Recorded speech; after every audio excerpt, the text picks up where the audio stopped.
Well, holy shit. I actually managed to do it. After procrastinating for ages, I finally managed to produce an audiobook version of the Lunatic Fringe book. It's currently available on all Amazon sites, audible.com, and shortly on iTunes. And if you're the page turning type, it's also, of course, still available in Kindle form, paperback, and hardback on Amazon. 10 hours and 10 years worth of Blue Skies Magazine's articles, all available to you right fucking now, including a few author's notes and even an apology or two. Enjoy.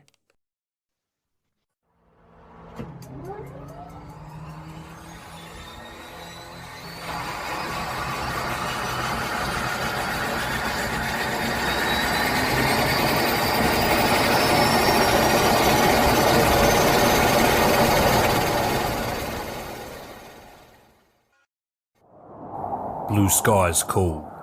They seduce us, pulling us irresistibly upwards, reminding us to fly our own line, on our wings, and in life. We are the seekers, adventurers, being one with the air, feeling everything and nothing at once. That's the magic we chase.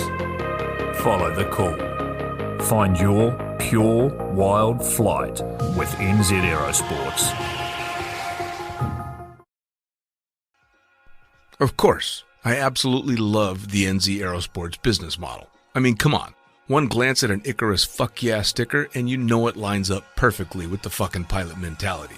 But outside their wonderful use of colorful language and a great company vibe, there's a long list of reasons to say NZ Aerosports fuck yeah. NZ Aerosports blows me away right out of the gate as a canopy manufacturer with a bold offer. They give you 10 jumps on your brand new nylon to decide if you want to keep it, swap it out, or even return it for a refund. I mean, seriously, how incredible is that? That's like getting halfway through a prom and deciding you prefer the slightly racier date that goes down faster. Seriously, they do that. If you're not madly in love with your new canopy after 10 jumps, they'll let you swap it out for another size or model, or even get your money back. And the range of canopies they've got? Man, they've got a style canopy to fit every jumper and every situation with models you know and trust. Like the Sapphire 3, the perfect choice for the beginner or intermediate canopy pilot. The Crossfire 3, when you're ready to kick it up that elliptical notch. The JFX 2, if you're looking to up your new swoop game. The Leia as the workhorse and dirtwater dirt beast. Or the Petra. The Petra cranks out crazy power and is nothing short of a record breaker. But hey, it's not always about speed either. Take the Kraken. Built as a low pack volume canopy specifically with wingsuiting in mind, she gives you all the performance you're looking for with the reliability you need that'll have you itching for that next formation, rodeo, or puffy cloud. So, the equipment is top-of-the-line kick-ass stuff as you already know, but how about the team? Well, the customer service gang is there to sort you out whenever you need them. Maddie and Beto are always there to help with Jen holding the reins. They're available for you at sales@nzaerosports.com, and they've got a kick-ass live chat tool on the website if you're wanting to hit someone up right away. These are the crew you're going to want to talk to get those custom orders in. With the stock nylon, once you know what you want, they'll have that shit on a FedEx truck as soon as the credit card machine says approved and get you in the air in no time. For your custom orders, you'll be able to get a time frame for building and shipping when you design it, so get to it. And demos. They've got demos in the US available from their partner Rock Sky Market. The whole US demo fleet is there with Sapphire 3, Crossfire 3, Kraken, JFX2, and Leia canopies in a range of sizes. They also offer student and tandem demos in the US. Bottom line, every step of the way, NZ Aerosports is there to get you what you need, and I personally couldn't be happier to be teamed up with them here on Lunatic Fringe. And now, time to get started with Lunatic Fringe Into the Void, brought to you proudly by NZ Aerosports. Fuck yeah.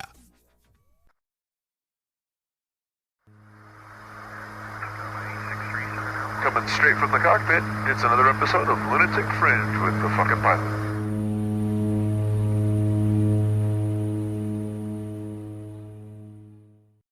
Ready, set, go. Back in the can with another edition of Lunatic Fringe Into the Void. And again, the magic of the internet. Please, let's just get to it. Tell me, who the fuck are you and what do you do? Hey, my name is Max Manow. I'm a member of the RedBull Skydiving Team. I'm affiliated with a couple of other groups. I do flocking camps with Momentum. I'm a competitive swooper, full-time skydiver, and That's it. So you're a pretty fucking busy guy. I am very busy. Yes.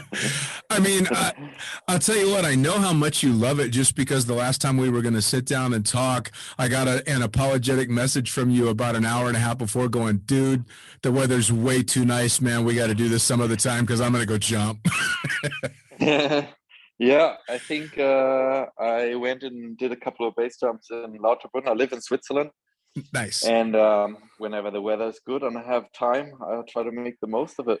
You know, it's kind of funny. That's the one excuse that I can't ever give a jumper shit for. Like, dude, I'm not going to sit and talk to you. I'm going to go fucking jump. Priorities, right? Yeah, man, that's the best answer ever. And occasionally you'll get people who give you a whole bunch of stuff, but just say you're going to go jump. I'm all good with that.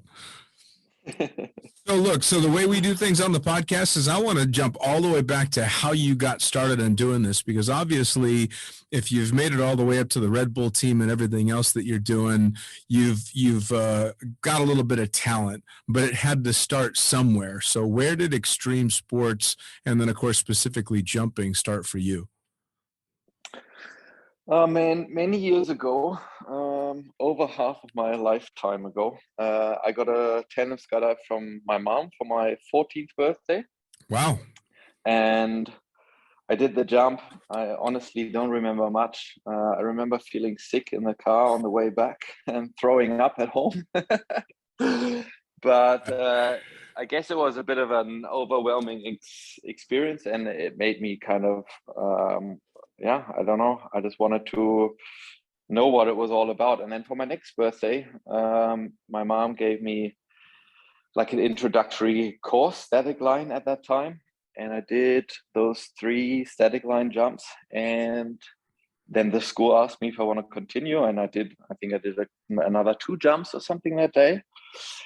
And then that was it. From then on, I just tried to be at the drop zone as often as I could. And obviously, since I was really young and I had a lot of other things on my agenda, I didn't really make it a priority at that time. But when I was 16, I got my skydiving license. And then after that, I basically tried to invest every single penny I had into the sport. And then it really, when I was 18, 19, when I finished school, I had about 200 jumps, and I was trying to figure out what to study and what to do and all of that. And then I decided to go and travel to Australia for 3 months. That was the plan. And then I ran out of money really, really quick.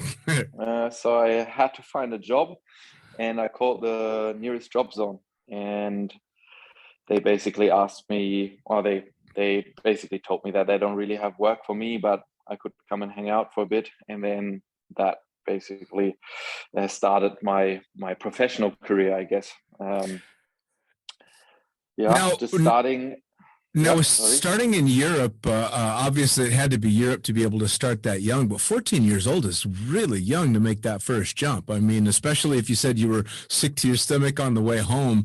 I mean, could it have gone either way? Could you have gotten home and gone, fuck, I wish I hadn't done that? That was scary.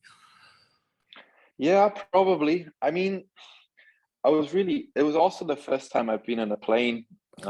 So I was exposed to a lot of new things, and I remember the tandem instructor at that time. He explained the equipment to me, and then he was like, "Oh, there, and also if everything goes wrong, we still have a reserve canopy." And I was like, "Wow, this is really safe. I thought we were gonna have a round parachute. We have one chance, And I would have I signed up for it. I was in, but.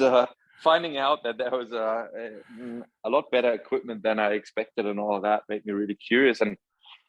And for sure, it was really young. I think like now when I get asked like, oh, my son's or my daughter's 14 or 15, what's a good time to start? I recommend not to start that early, because it's kind of just, it's a lot for a young human like that, I think. And looking back, I'm really glad I did it. But I also think that it wouldn't have hurt to start a little bit later.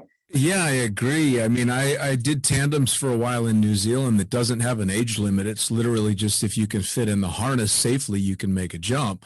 And I've taken as young as an 8-year-old and a 12-year-old. And the 8-year-old, I think, would have rather just stayed on the dirt playing with his Hot Wheels. And didn't really seem to be affected by the jump one way or the other. The 12-year-old, I'm pretty sure I scarred her for life. She was horrified. Horrified. And I felt bad about it because I'm like, well, shit, your parents are paying and they're insisting that you're going, so I'm going to take you and make it a safe skydive. But yeah, I'm pretty sure I fucked that kid up.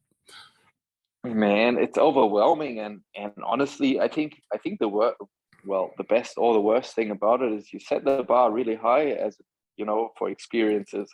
So I think every roller coaster after that's just going to be super boring, Right?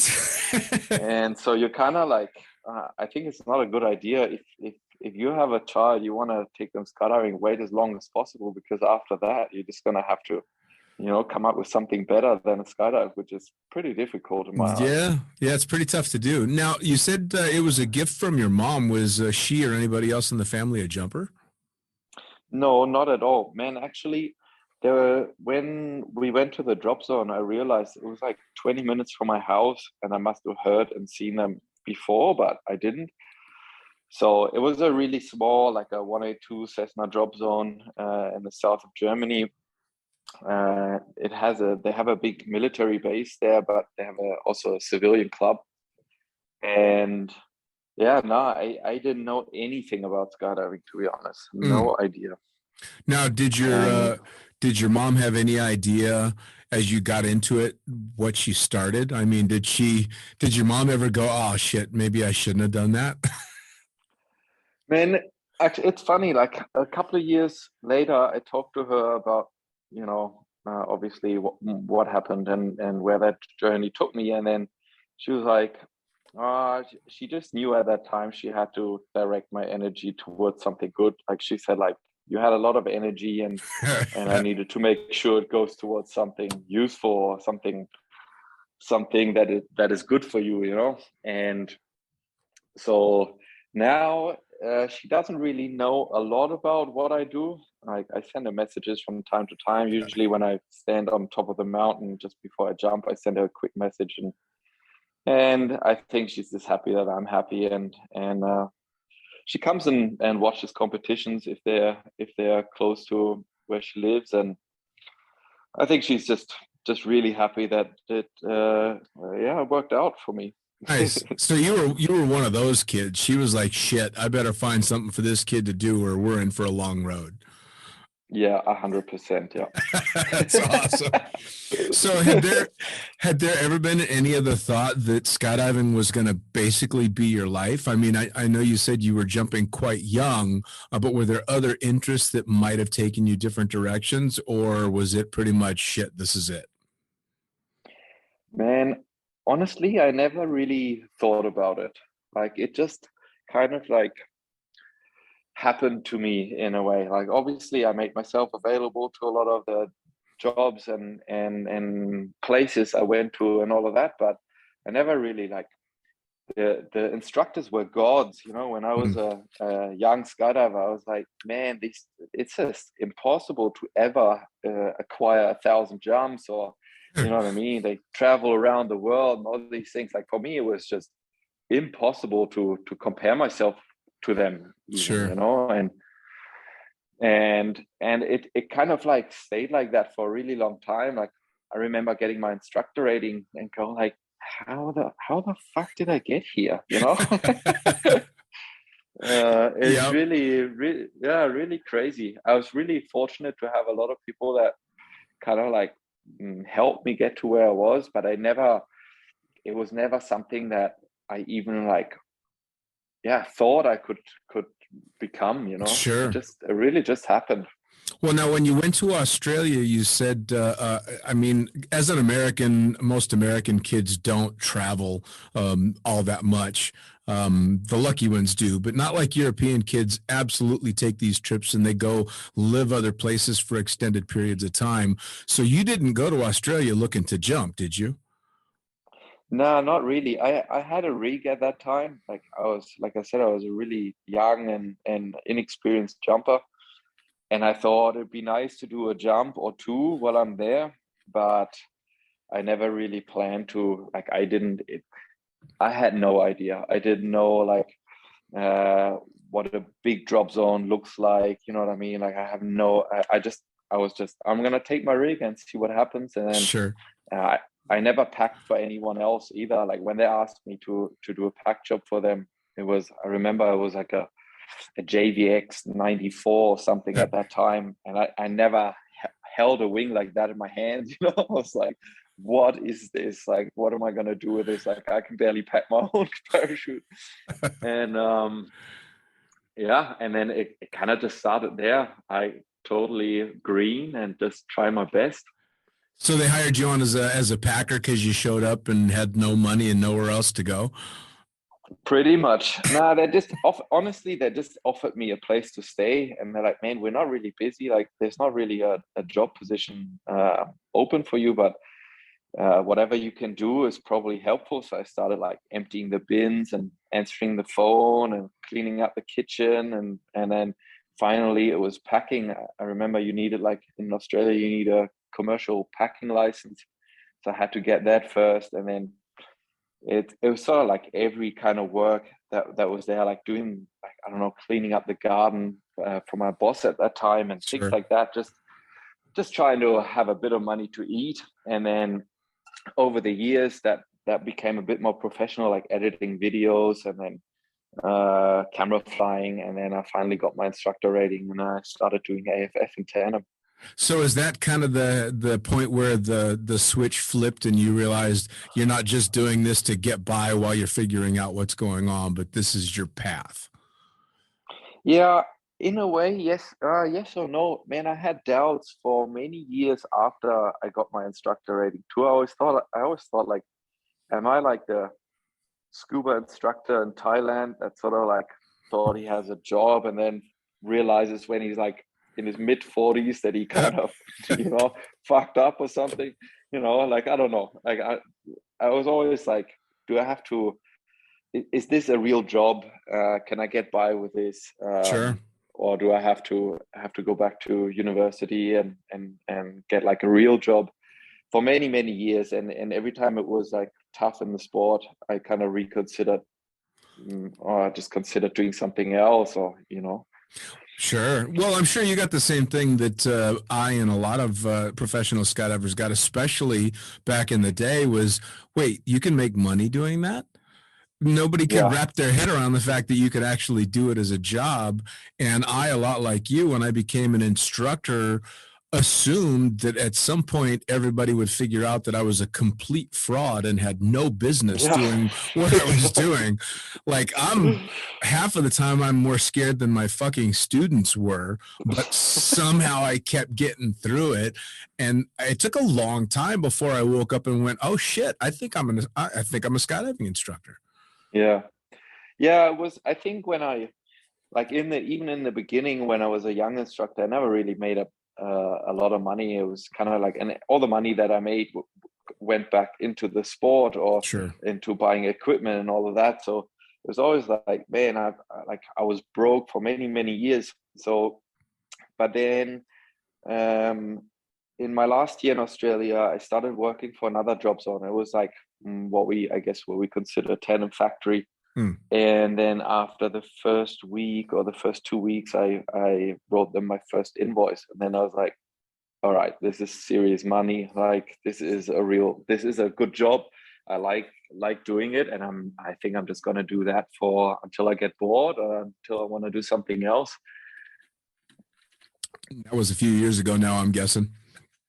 Yeah, that was it's like 13 years now or something, 12 years. Yeah, a long time ago. It's crazy how fast it gets behind you, isn't it? I mean, same thing with me. I look back now at a 27-year career in the sport, and I can't imagine where it's gone. Now, I also didn't go the route that you've done. I mean, we've, at the beginning of the podcast, talked about some pretty epic shit. I mean, as soon as you say Team Red Bull, that's saying something. I mean, when did you decide, you know, something, this is not just an instructor tandem kind of thing for me. I've got other aspirations in the sport. Honestly, it was always like that. Like I always saw, like, when a couple of friends that I started with, for example, like somewhere along the way, they found like a job in the industry. Like, I don't know, they got their tandem rating and then got a decent job that paid well.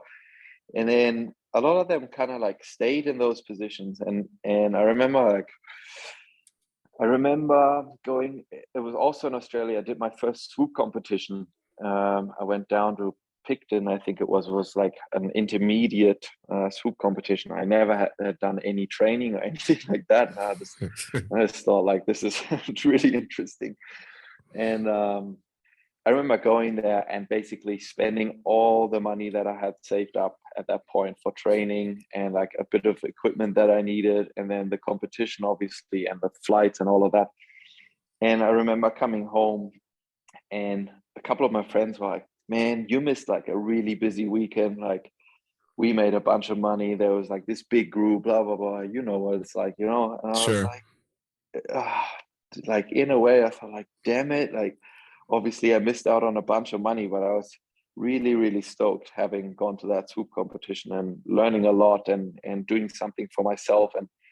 And I think at that time, I sort of promised myself, like, I'm gonna put a lot of money back into the sport to kind of get as good as possible in as many disciplines as I possibly can. And I just always did that, like wingsuiting and free flying and all of that. Like, it in the beginning, obviously it doesn't pay the bills, but it was always important to not just be an instructor to me. Sure. Well, and that's kind of the decision that has to be made, right? I mean, because I've talked to, you know, the world's best swoopers and the world's best wingsuit pilots, and at the end of the day, it's not the fat paycheck that they're doing it for. You know, you talk to Nick Batch and you ask him, so how's all those millions coming for standing on top of the podium? And of course, you just get a laugh. Yeah. You guys do it primarily for the passion and the love of it. But it does have to be that choice, because you guys know going into it, this is not an Olympic medal sport, at least not yet. So you have to make that decision. Fuck, this is just what I want to do, which says something. It really does. Man, it's just, I don't know, like,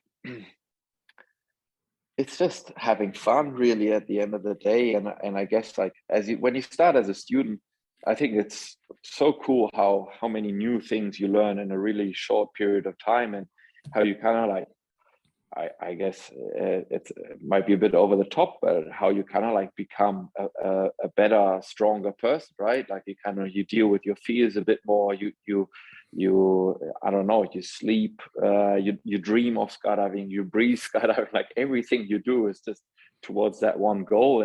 Sure. And I think every time in my life where that stopped, because I was kind of caught up doing the same thing over and over, I kind of just got a bit like bored and frustrated and thought, like, man, this can't be it. Like, I got into the sport because of the fascination for new things, and I never wanted to stop. So I was always looking for something that kept me busy and made me a student, basically. Sure. Sure. Well, now, so skydiving, it did the same thing for me as well. I mean, it makes you face a level of fear and concentration that most people can't even wrap their heads around. And as a beginning skydiver and even an experienced skydiver, we have to deal with stressful situations that most average people could never conceive of. But it does become the norm. But do you think it's that type of thing that funneled you towards what skydivers consider more the cutting edge of the sport for you? The wingsuiting, the canopy piloting, that kind of stuff? Was it to keep it fresh? I think so. Like, obviously, just getting into another discipline was just interesting to kind of just have a look, like, see what it's like, what the scene is like, what the focus is about, and all of that. But then I guess, like, in each discipline, like, you do it more often, you kind of just want to get better, and then it sort of naturally takes you to like, to the extreme end, I guess. Sure. And I think it was always like, man, for me, it was always like looking up to the people. I remember watching the first like base jumping, wingsuit base jump videos, you know, and I was like, man, this is impossible. Like, how can people do this? You know, I'll never be able to do this, but this is a different world. Like, they're Sure. people from a different planet, and I was so fascinated by that. And then you get to these goals, like remembering, like, oh man, like now I have more jumps than my instructor had when he taught my first jump course, or you know what I mean, things like Yeah. that. And I was like, man, it's really really incredible that without having this as a goal, it kind of just took me there, and just made me want to do it more and more. And I think I just never wanted to stop, and I still don't want to stop. Sure. Well, the cool thing too about both the sport of skydiving and a subset being base jumping is you end up becoming friends with the people that you had hero worship for in the beginning, right? I mean, how many times have you found yourself on a plane or at an exit point with someone that you used to, look up to, and still do, of course, but now they're your friend?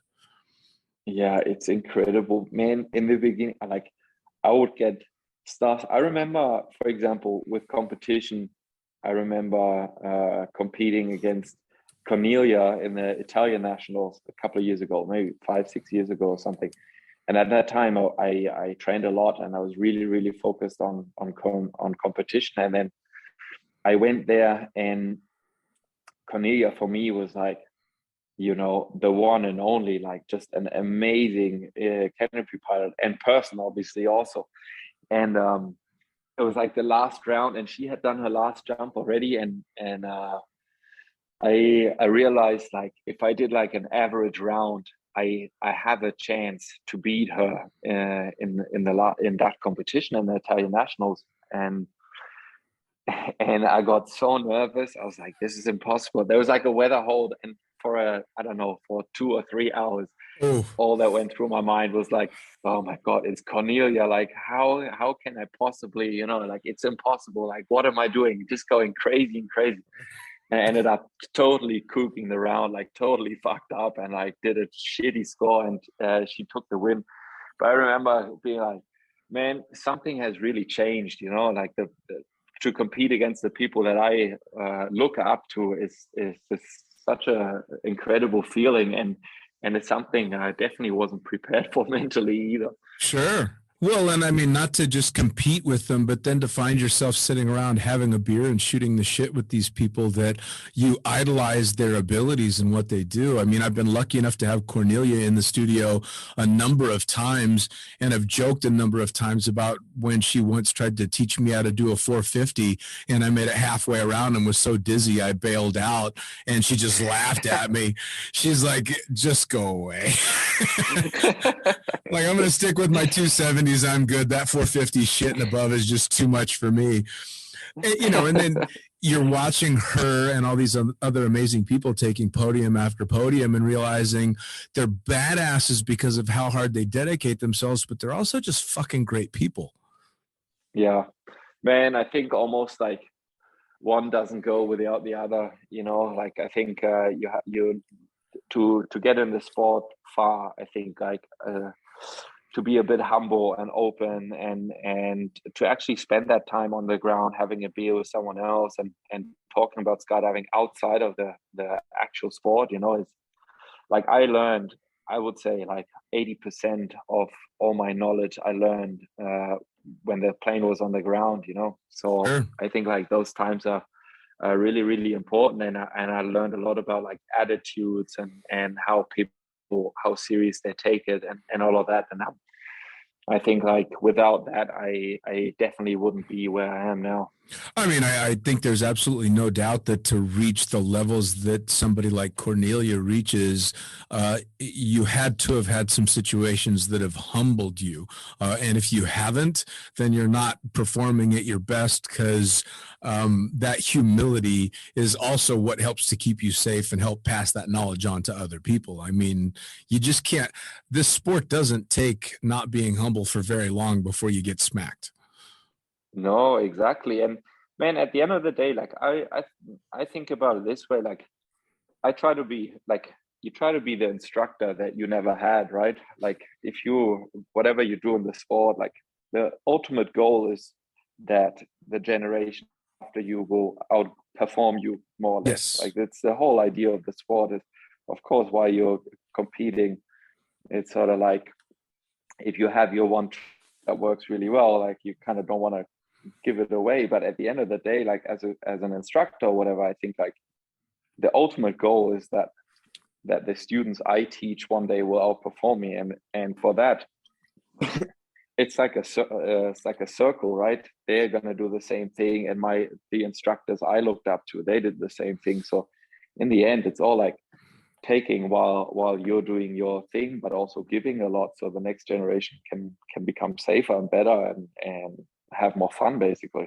Well, sure. And I mean, another thing that I think is fueling that big time is technology seems to be moving at such a high rate of speed these days. I mean, it seems to me like yesterday, the first time I saw a video of Patrick flying a wingsuit, and that wingsuit and today's modern wingsuits are not even the same thing.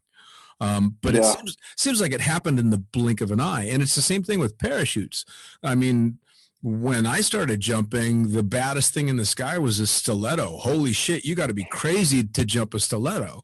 You're out of your out of your mind. And then of course it was the velocity, and now both of those are kind of like the introduction to to parachutes. It's crazy how quick it's gone.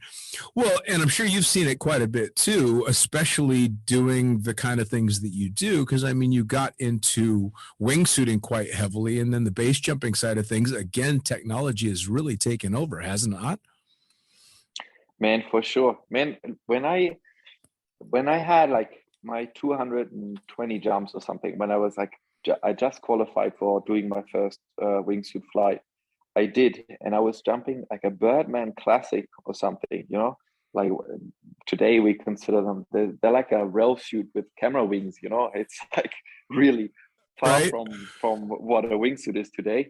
And then we did a couple of jumps, and at that time the wingsuiting thing started off, like Birdman was still a thing, and then I had like the vampires and things like that. And then that's when I saw like the first wingsuit base jumping videos, and I thought like, man, this is just incredible. Yep. And then many years later, when I joined the RedBull Skydiving Team, they're like, man, we wingsuit a lot, so you kind of have to get back into wingsuiting. And I still had this image of like these, you know, like I remember what it was like flying a wingsuit, but then they put me in a freak, like on the second jump or something. I was like, all right, this is a wingsuit. Like this thing actually is like a wing. It was incredible to just see the difference, and it wasn't that many years in between, and man, it's changed a lot. Like all of the exits now that everyone looked at, and I was like, this is not an exit, are now like safe-ish exits on the big good suits. You know, it's incredible.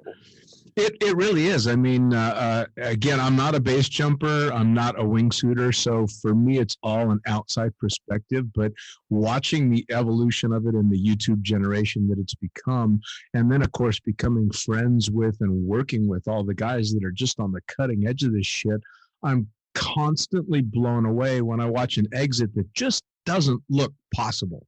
It doesn't look possible. The shit that's going on and the level of flying now that is happening while on these jumps is just above and beyond anything I would have ever imagined.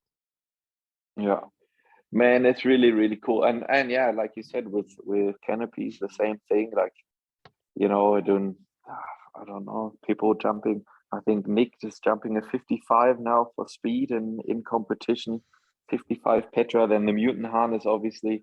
Like it's just changed so much. It's incredible. Yeah, I just had Chris Stewart on from NZ Aerosports talking about a lot of the innovations, and of course he being a test jumper and being on the front line for a lot of that stuff, and even he is just blown away with the progression that's happened with everything all around the sport, you know. So if you were forced to, well, first off, I want to know how did the RedBull Skydiving Team come about for you? Because that's a pretty coveted spot. Yeah, man, I don't really know. Like I get asked that question a lot, like how did you do it or how does it work? I think I was it's a little bit like being at the right time in the right place. Like I sort of just had moved back from Australia to Europe just to be at home again and kind of like see if the whole skydiving thing will work at home also. And then I went on holidays, skydiving holidays with an old friend of mine, with Dominic, who used to be part of the team back then. And I remember us talking about, like, basically I asked him, like, what do you even do for your job? Like, I don't even know how do you get paid, or how does it work? And that's like the first time I kind of like got in touch with, or got to see a little bit of how the RedBull Skydive team works. And we're just hanging out together, and that was it. And then like half a year later, he called me. He's like, hey man, you want to come and train with us this winter? And we went to Dubai to do a training camp there. And I was like, yeah, sure, man. Like, it sounds really nice. And I think that was it. Then maybe another couple of months after that, they asked me if I want to join. And I had just found a really nice job in Switzerland at a drop zone, the one I'm at now, Skydive Lucerne. And I was really happy there. And I was like, man, I just committed to a full season. I can't really like tell them that I'm leaving now. So in the first year, I was like, I told the team, like, if it's okay, I'll do like a bit of freelance, and I'll kind of just have a look at it and see what it's like, what you guys do. Because I had no idea, you know. And I just wanted to jump a lot and do a lot of exciting stuff. And then really quickly I found out, like, yes, this is really, really nice. And I consider myself very, very, not lucky, but I'm very grateful for having had this opportunity, or still having this opportunity. Sure. I mean, I think by the time you reach the level where you're being offered a slot on the RedBull team, luck is no longer a factor. Maybe you had the good graces to know the right people, but you're not offered a slot if you don't have the skill to be able to keep up. So at that point, I don't think it's luck anymore. No, not luck. Like, I don't know. Like I said, like the right time and the right place, but obviously I made myself available by being who I am. Sure. Like, I think it's obviously, I guess in a team, you need a team player. And someone who has a knowledge in it. Like we try to do cover as many disciplines as possible. So that definitely helped me, that I was always curious and try to do as many things in the sport as possible. Sure. And then I guess, but also obviously that I speak German, the whole team is based in Austria, so that helps, and the age and all of that. So that's where I kind of see, like, I wouldn't really, I guess it's a lucky component also, but obviously sure. I know that I worked really hard to get to the place where I was. Yeah. Sure. Well, now I've been lucky enough to fly a lot of the RedBull team stuff when they were training in Dubai, and flying Vince and Fred and all the gang, doing all these different things. But from an outside perspective, which I have, it just looks like you guys are getting paid to have fun. So to put it bluntly, what the fuck do you guys do other than just go out and do cool shit? Man, I mean, at the end of the day, we get paid for doing what we do, and we do what we do because we love it. So we have a lot of fun, you know.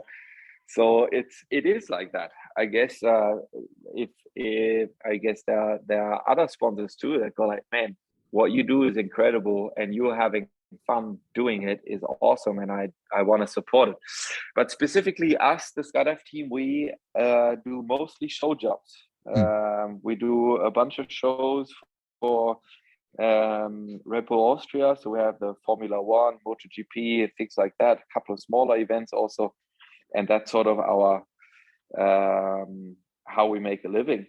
And then outside of that, we try to stay as busy as possible, becoming better pilots also, right? So, or better skydivers. So I guess, like, I would say that still 100% of my time is dedicated to skydiving, even if it's my free time, you know what I mean? Like, I try to go as much as possible. Now, a lot of the stuff that we see when we're, clicking on YouTube and seeing these RedBull stunts that are being pulled off, Is this stuff that you guys will come up with an idea? Hey, the team is thinking about this, or individuals of the team are thinking about that, and then Red Bull gives a green light for you to go ahead and try something? Yeah, pretty much. Like, obviously, it's really, I guess, for a lot of the people at RedBull, it's difficult to see like what's possible or what isn't. But usually we come up with a couple of ideas, and then we kind of do a bunch of brainstorming and see how that would work, and what elements they would like to emphasize on, and what we like to do. And it's usually trying to cover a couple of things, like making sure it's from an athletic point of view, it's good, and for someone who's probably not a skydiver, that would still enjoy it. So it's always like a bit of a process to get to a concrete idea, and then we just try to put it into practice and see where it takes us. Nice. Now, outside the Red Bull team, are you still doing? Are you coaching? Are you instructing? I know you said you're in Bovec now, getting ready to do a camp. So, what does all that kind of stuff involve? Yes, I do. I try to do everything actually. Actually, from now I'm here with the Momentum Group. It's a company or a team that Tom Baker and Matt Leonard and myself founded a couple of years ago, trying to make high performance canopy flocking a thing.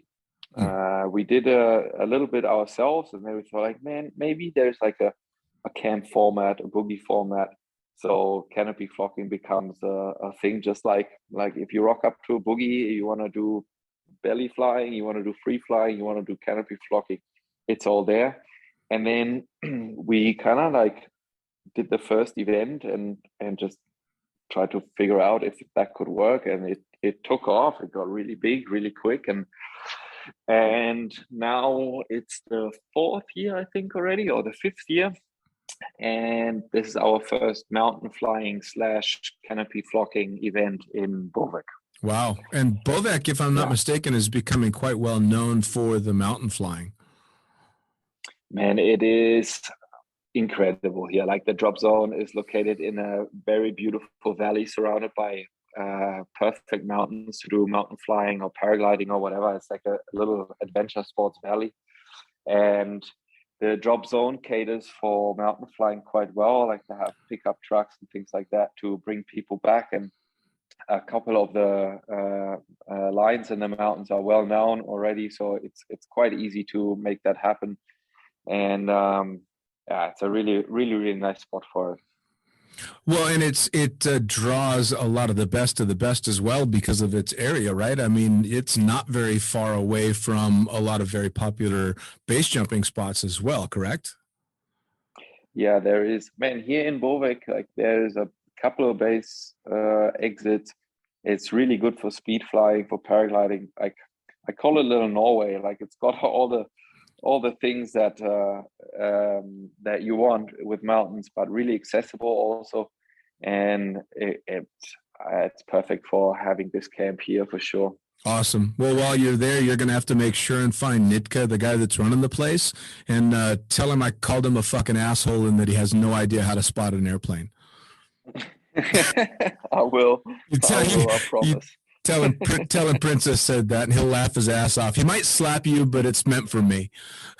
That's okay. I'll take it. I'll pass it on when I get the chance. So what other big events are coming up? What should people be looking for to follow what's going on, not just with Red Bull, but with you personally? And they've listened to us talking, so they want to know what you've got going on in regard to coaching and all that kind of stuff. How do they find you? What do you got coming next? Man, it's a good question. I'm trying to do my best on social media. No, my Instagram for sure, at Max_Manow. Then there is the RedBull Skydiving Team at RedBull Skydiving Team. For the Momentum stuff, we have a website that we just launched. It's momentumflight.com. And that's it. If you want coaching with me, hit me up. I run a bunch of canopy courses in Switzerland, like one course a month at least. And I kind of tour around doing canopy courses as well, and canopy coaching. watching. You'll probably find me at a couple of free fly boogies as an all-rounder, and that's it. Just trying to be busy and doing as much as possible. For me, the next couple of events, for sure, the next big one, well, after this camp, the next big one will be Arizona Eloy World Championships for canopy piloting. And then after that, we'll have 2 flocking camps in North Carolina at Skydive XP. And there are still slots available. So look us up if you're interested. We have one group or one camp that is catered for a little bit bigger wings. Sort of like your maybe sub 100, around that size. And then the other one is like the small parachutes, like wing loading 2.6 and a little bit smaller, like Valkyries and all of that around whatever that wing load. Anyways, you'll find all the information online or hit me up personally, and then come to one of our camps. It's really, really good fun, and you'll learn a lot. Awesome. I love that you start out by saying the just sub 100 big slow canopies. Well, we're catering for high performance flocking. But no, we have a it makes I understand. makes me feel old. Now, I especially with a lot of the people that I've been able to talk to over recent years do a lot of what you do, which is multitasking in so many different areas. And obviously with social media being what it is, and the press grabbing onto the most spectacular sides of our sport, that being the mountain flying, especially the wingsuit base jumping and all that stuff. I've got a lot of people that listen to the podcast that are very new into skydiving. And for those people that have been watching YouTube and think it's the most amazing thing ever, and that's the only direction they want to go, what's your advice on how to take it? This is the guy with 200 jumps that thinks he's ready to go, strap on a freak and try and carve down the mountain. What path should he be thinking of? Man, he should be thinking about the path. Like, I think if you just have a goal in sight, then 2 things happen. You don't really enjoy the journey on the way there, and once you get there, you'll probably be like, what are you gonna do after that? You know what I mean? Like, if this is your only goal, then you achieved it. So you're gonna stop doing it then? You know what I mean? Like, right. I think like every single step in between was like so much fun and was like such a cool challenge. And I really enjoyed every single step. There are difficult times, and there are times where you feel like you're not progressing enough, or you want to like speed things up, but it's all there for a reason, and there are no shortcuts. So you might as well like enjoy it as much as possible and celebrate the small achievements, which end up being like a massive achievement anyway, right? Sure. And honestly, like for me, I'm the same. Like, it's not like I have more fun on a skydive than someone with less jumps. It's all the same. Like, you enjoy every single jump, enjoy every single step. It's like, and it never stops. I certainly don't consider myself at the top of anything, because it's sort of just starting all over, Sure. So I think like it's a bit of a cliche, but enjoy the journey and like celebrate every single step in between, and then wherever it takes you. And I think not focusing too much on a goal is probably Sure. the right thing to do. Well, and it's kind of funny. I think with skydiving, especially the peak, the summit of skydiving keeps getting higher. I mean, it's not static, simply because of technology and because of people's abilities have increased so much over the years. I had the privilege of having Nick Scalabrino and Matt Munting a number of times on the podcast, and both of them said that their wingsuiting improved dramatically because of all of the other avenues that they were following in the sport, that being free flying, and literally everything else was adding to their ability to do these specific things, and they had just as much fun doing one as the other. So I think that's fantastic advice.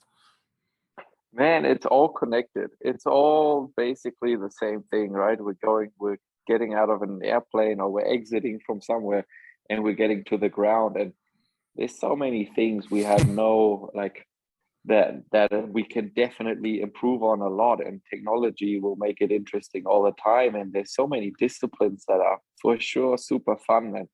And if you're bored with something, then get into competition and then become an instructor so you can pass on your knowledge. Like, you feel like you kind of like don't know what to do anymore in the sport because you've done it all, you probably, I don't know, there's something wrong. Right.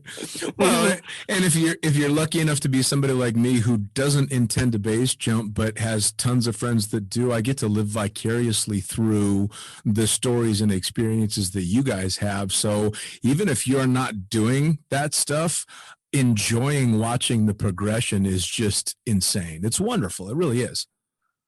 Man, and just I think also being happy with where you are, you know what I mean? Like I said it at the beginning, like I always wanted to be more than just an instructor, and there's no judgment in that. Like there's so many amazing instructors out there that are totally happy with what they do, and they're super passionate in doing that, and they progress in other ways, right? They become better instructors, and they read books about teaching and all of that.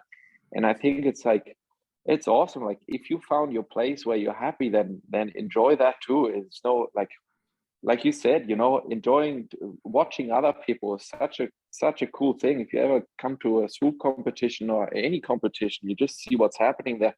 You don't have to be, you don't have to wish for being at the top with them. It's just cool to see other people be good, and whatever that is. Like, I think it's really important also to understand that there's so many people that do the same job basically for many years, but they're amazing at it, and I think it's awesome that they do it, and there's nothing wrong with that. No. There's so many people that ask me, like, how can I get to this point and that point and all this, and it's like, man, like, also maybe it's worth seeing, like, am I happy where I am already? Like, sure. Maybe there's a lot of energy can go into improving where I am now, rather than having to always look at what someone else is doing.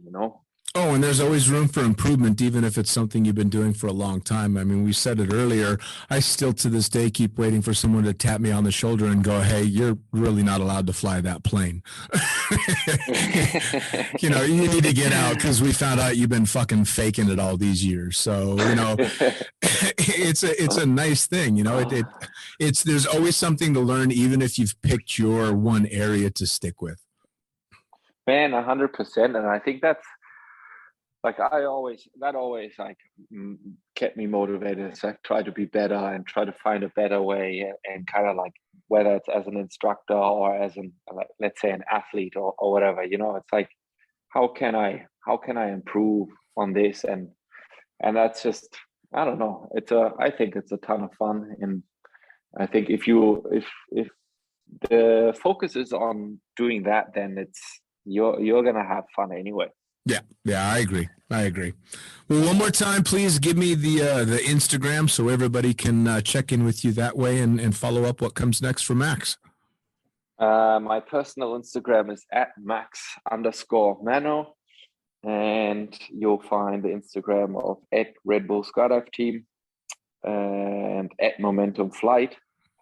Those are the three important Instagram pages you have to awesome keep looking at. Max, have an amazing camp out in Bovec. Remember to tell Nitka he sucks at spotting airplanes. Thank you so much for taking the time to sit down and talk to me. I really, really enjoy hearing what's going on, and I'm going to enjoy seeing what you got coming next. Thanks for having me, man. I enjoyed it a lot. Take care, Max. Yes, thank you.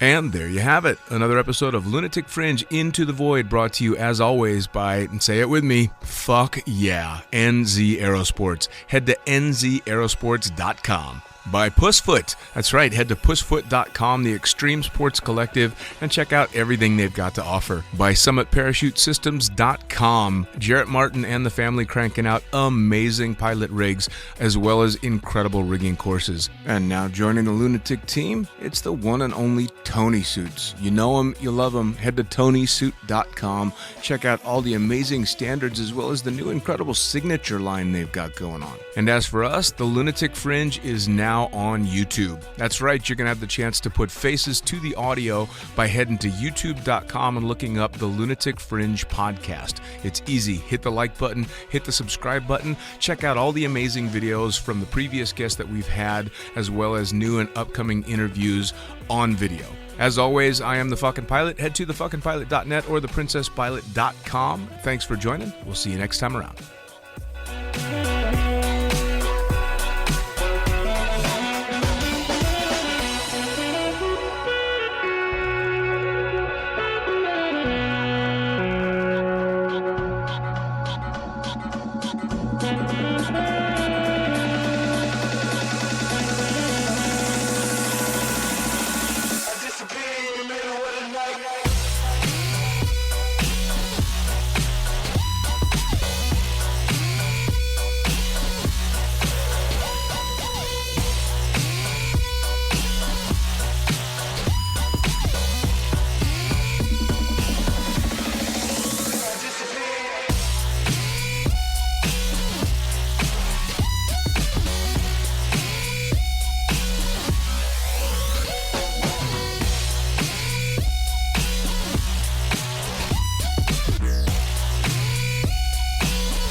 Damn.